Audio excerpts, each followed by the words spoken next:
Ali Khamenei के जो सुपुर्द खा किया जाना है या फिर जो अंतिम संस्कार की प्रक्रिया है उसका आज दूसरा दिन है। और अगर आप मेरे आसपास देख रहे हो, आपको भी नजर आ रहा होगा, करीबन सुबह से ही लोग, भारी संख्या में लोग अपने घरों से निकल रहे हैं। ये लगातार लोग आपके ग्रैंड मुसल्ला जा रहे हैं। ग्रैंड मुसल्ला वो जगह जहाँ पर उनके शव को रखा गया है, उनके पार्थिव शरीर को रखा गया है। कल करीब आज कहा गया था कि सुबह 8 बजे जो एक नमाज थी वो अदा की गई थी उनके जनाजे नमाज को लेकर। वहाँ पर लोग अपनी अंतिम संस्कार के लिए, अपनी श्रद्धांजलि देने के लिए वहाँ पहुंचे थे। और कल बताया जा रहा था कि करीबन 70 से 80 लाख लोग जो हैं वो यहाँ पर पहुंच चुके थे और आज भी लोगों का आना उसी तरीके से जारी है।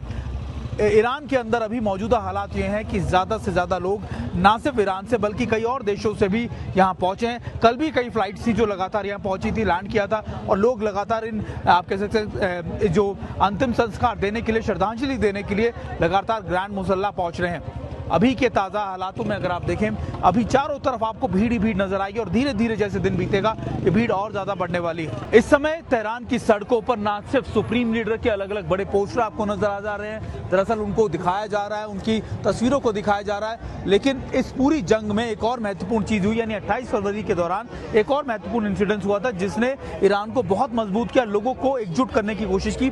वो था मिनाब का इंसिडेंस। अगर आप देखें यहाँ पर उन तमाम बच्चों की तस्वीरें हर जगह पर लगाई गई है जिनकी जान इस मिनाब स्कूल के अंदर अटैक में हुई थी, इनको मार दिया गया था। और इसको लेकर लगातार ईरान बहुत ज्यादा आहत। आपको याद होगा मिनाब 168 या मिनाब को लेकर हर जगह, चाहे वो अराकची जाते हो, उनकी फुटबॉल की टीम जाती हो या कहीं पर भी उनका इंटरनेशनल डेलीगेशन जाता हो, वो मिनाब को लेकर जरूर दर्शाते हैं। यहाँ तक कि आपको याद होगा पहली बार जब अराकची मीटिंग के लिए गए थे तो उन्होंने उन खाली बैग्स को उन सीटों पर रखा था जिस एयर फ्लाइट के अंदर वो वहाँ पहुंचे थे। और शायद इसी वजह से मिनाब को लेकर भी लोग यहाँ पर तैयारी कर रहे हैं। मिनाब को लेकर भी यहाँ पर दिखाया जा रहा है कि देखिए मिनाब के एक ऐसा इंसिडेंस, यानी बच्चों का जाना जो ईरान को बहुत दुख देता है, ना सिर्फ यहाँ के लोगों को, यहाँ की महिलाओं को, और शायद इसी वजह से यहाँ की फीलिंग्स को या फिर आप कह सकते हैं यहाँ के लोगों की जो भावना है वो सुप्रीम लीडर के साथ साथ उन बच्चों के लिए भी है। सुप्रीम लीडर अयतुल्लाह खamenei के आज अंतिम संस्कार का दूसरा दिन है जब उनके पार्थिव शरीर के लिए यहाँ पर नमाज अदा की जा रही है। जो लोग ग्रैंड मुसल्ला नहीं पहुंच पा रहे हैं वो लगातार यहाँ पर उनके लिए बड़ी बड़ी स्क्रीनें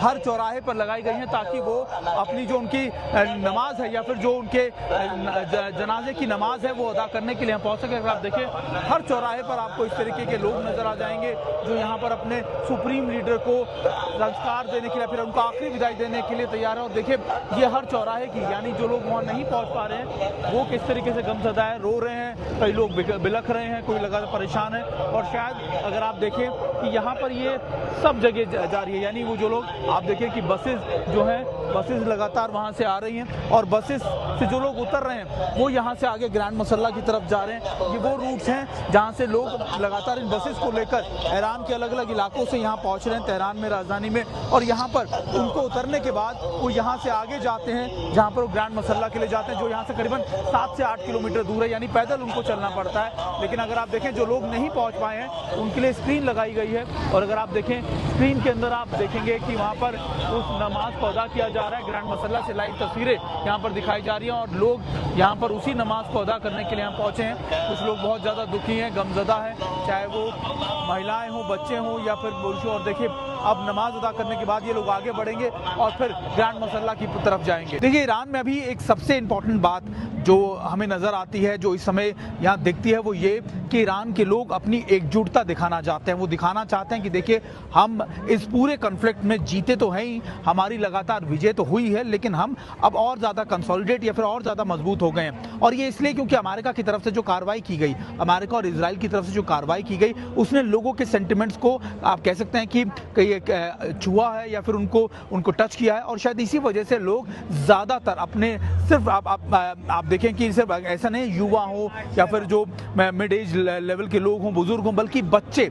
कल भी हमने देखा था कि छोटे छोटे बच्चे लगातार इस बात को कन्वे कर रहे थे कि वो अपने सुप्रीम लीडर के बारे में हर एक बात को जानते हैं, भले ही उनकी उम्र कम हो लेकिन उनको ज़्यादातर सारी चीज़ें पता है। लेकिन अभी जो अगर आप देखें तो ये एक मैसेज देने की कोशिश की जा रही है कि देखिए हमारे तमाम युवा पीढ़ी के लोग हों, दूसरे लोग हों, हर वर्ग के लोग हों, हर उम्र के लोग हों, वो इस समय सड़कों पर हैं। और शायद ये सड़कों पर आना एक तरीके का मैसेज है पूरी दुनिया को कि देखिए ईरान के रिजिम में सुप्रीम लीडर का सेक्रीफाइस या उनका मारा जाना कितना घातक था, कितना महत्वपूर्ण था। और इन 125 दिनों के बाद से जो तैयारियां चल रही हैं, जो संख्या है लोगों की, वो बढ़ती जा रही है। और शायद यही वजह है कि इससे अमेरिका को और इजरायल को एक बड़ा संदेश देने की कोशिश की जा रही है।